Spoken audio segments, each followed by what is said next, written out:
Pemberian nutrisi enteral adalah cara mempersiapkan dan memberikan nutrisi melalui selang makan, melalui hidung atau mulut. Di video ini, kita akan membahas tentang hal-hal yang perlu disiapkan, langkah-langkah pemberian makan, prinsip dan hal yang harus diperhatikan, dan kapan harus meminta pertolongan.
Prinsip dan hal yang harus diperhatikan dalam pemberian makanan melalui selang di rumah.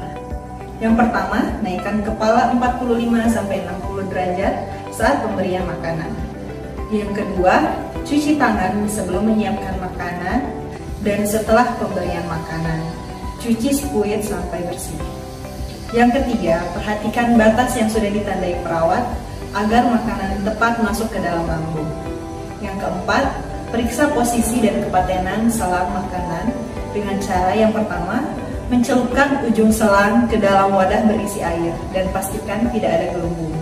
Jika muncul banyak gelembung udara, segera laporkan ke petugas kesehatan. Yang kedua, mendengarkan udara yang dimasukkan ke dalam perut melalui spuit menggunakan stetoskop. Kemudian, makanan yang dituangkan ke dalam spuit tidak melebihi 8 jam atau makanan yang baru selesai diolah. Selanjutnya, sebelum dan sesudah pemberian makanan atau obat, bersihkan selang dengan air hangat sebanyak 20-50 cc untuk mencegah berjangkitnya kuman penyakit atau tersumbat. Kemudian, kurangi frekuensi membuka dan menutup spuit untuk mencegah terkontaminasi. kontaminasi. Dianjurkan untuk mengganti selang makanan dengan baru setiap 10 hari untuk mencegah terjadinya infeksi. Jaga supaya tidak menarik selang makanan. Pastikan posisi selang tidak bergeser. Ganti perekat pada sisi wajah yang terlihat kotor atau terkelupas. Monitor adanya kemerahan atau luka pada sekitar wajah yang tertempel perekat.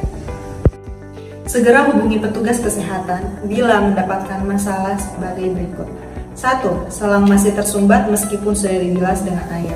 Yang kedua, selang tercabut atau terlepas. Ketiga, waktunya penggantian selang makanan hanya boleh dilakukan oleh petugas kesehatan.